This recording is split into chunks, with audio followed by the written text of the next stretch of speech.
اعوذ باللہ من الشیطان الرجیم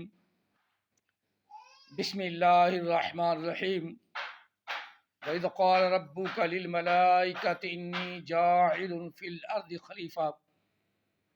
قَالُوا وَتَجْعَلُ فِيهَا مَن يُفْسِدُ فِيهَا وَيَسْفِكُ الدِّمَاءَ وَنَحْنُ نُسَبِّحُ بِحَمْدِكَ وَنُقَدِّسُ لَكَ قَالَ إِنِّي أَعْلَمُ مَا لَا تَعْلَمُونَ آمنت باللہ صدق اللہ العظیم۔ ایک آج یوٹیوب پہ بلکہ ٹک ٹاک پہ ایک خاتون کا یا ایک اسٹوڈنٹ لڑکی کا بیان ہوا ہے، وہ کر رہی تھی، ساتھ انگلش بھی ٹرانسلیشن کر رہی تھی کہ فرشتے قرآن نہیں پڑھتے، ان کو یہ اسلوب دیا ہی نہیں گیا، ان کو یہ طاقت دی نہیں گئی، اور حضرت آدم علیہ السلام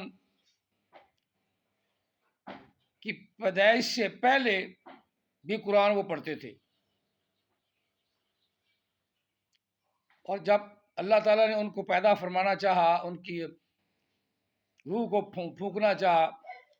یا ان کا بت بنانا چاہا، ڈھانچہ بنانا چاہا، تو فرشتوں نے کہا کہ یا اللہ تو ایسے آدمی کو بناتا ہے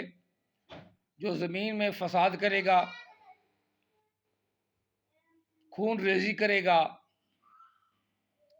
تو رب نے فرمایا قال انی اعلم ما لا تعلمون، جو بات میں جانتا ہوں وہ تم نہیں جانتے۔ اس بات پہ فرشتے تو خاموش ہو گئے، لیکن انسان نے اپنی من گھڑت باتیں کرنی شروع کر دیں کہ اللہ نے صرف قرآن پڑھنے کا حق جو ہے وہ انسان کو دیا ہے، یہ غلط ہے۔ قرآن پڑھنے کا حق تین، بلکہ عام طور پر تین ایسی ہستیاں ہیں، ان میں فرشتے، آدمی اور تیسرے جن، یہ تین ہستیاں ہیں ایسی جو نمایاں ہیں، ہمارے سامنے ہیں، جو قرآن پڑھتی ہیں۔ یہ علیحدہ بات ہے کہ اللہ تعالیٰ نے ان کو مختلف عبادات میں رکھا ہے کہ فلاں فرشتے میرا سجدہ کریں گے میرے سامنے، تمام فرشتے میرے، کچھ فرشتے جو ہیں وہ رکوع کریں گے، کچھ فرشتے قیام کریں گے، کھڑے کھڑے پڑھیں گے، کچھ فرشتے سجدے میں جا کے سجدے میں جا کے حمد و ثنا کریں گے میری، کچھ فرشتے اتحیات کی صورت میں بیٹھ کر میری حمد و ثنا کریں گے، مجھے کہیں گے التحیات للہ والصلوات والطیبات۔ یہ اللہ تعالیٰ نے فرشتوں کی مختلف ڈیوٹیاں ضرور لگائی ہیں،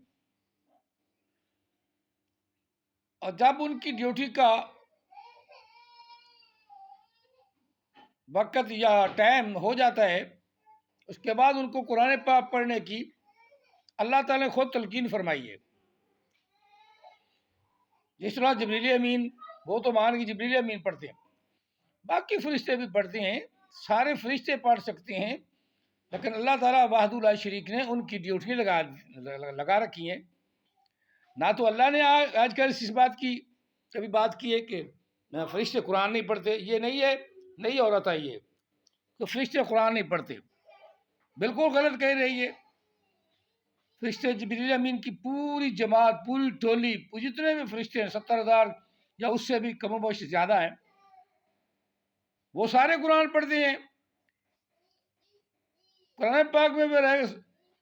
اتحیات میں جاتا ہے تو یہ قرآن پاک ہے، سبحان ربی الاعلی، قرآن پاک یہ ہے، میرا رب بہت بلند ہے، سبحان ربی العظیم، یہ بھی رکوع کی تسبیح ہے، تو یہ بھی فرشتے پڑھتے ہیں، سبحان اللہ ویسے کھڑے پڑھتے ہیں۔ تو اللہ تعالیٰ نے یہ تمام تسبیحات، تمام عادات فرشتوں کی، یعنی قیام کی عادت وہ بھی آدمیوں کو دی عطا فرمائی،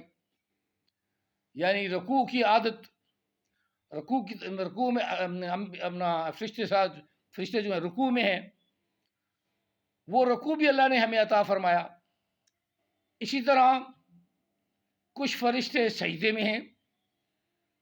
وہ بھی اللہ تعالیٰ نے ہمیں سعادت عطا فرمائی۔ کچھ فرشتے اتحیات میں شامل ہیں یا بیٹھے اتحیات پہ، اللہ کی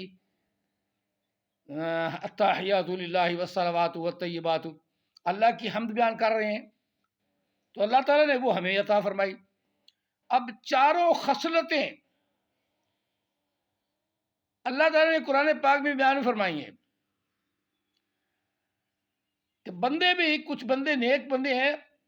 کبھی قیام کرتے ہیں، کبھی رکوع کرتے ہیں، کبھی سجود کرتے ہیں،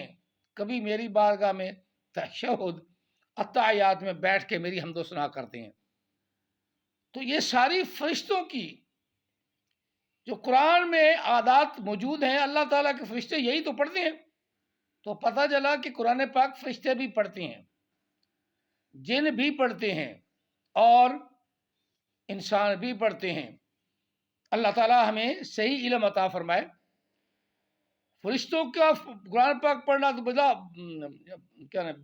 کسی بغیر حجت کے، پہلا جو آدم علیہ السلام کے بارے میں اعتراض ہے وہ قرآن کا ہی تو ہے۔ فرشتوں نے کہا کہ یا اللہ تو ایسے بندے کو پیدا فرما رہا ہے جو خون ریزی کرے گا، دغا فساد کرے گا، خون ریزی کرے گا، تو رب نے فرمایا میرے فرشتوں جو میں جانتا ہوں وہ تم نہیں جانتے۔ تو اسی طرح اللہ کا یہ مسئلہ ہے۔ اللہ تعالیٰ ہم سب کو سمجھنے کی توفیق عطا فرمائے، اور جو قرآن کا علم ہے اس کو چھپائیں مت، سامنے لائیں۔ اللہ تعالیٰ ہمیں قرآن پاک کا علم زیادہ سے زیادہ لوگوں تک پہنچانے کی توفیق عطا فرمائے۔ آمین ثم آمین، وآخر دعوانا ان الحمد للہ رب العالمین۔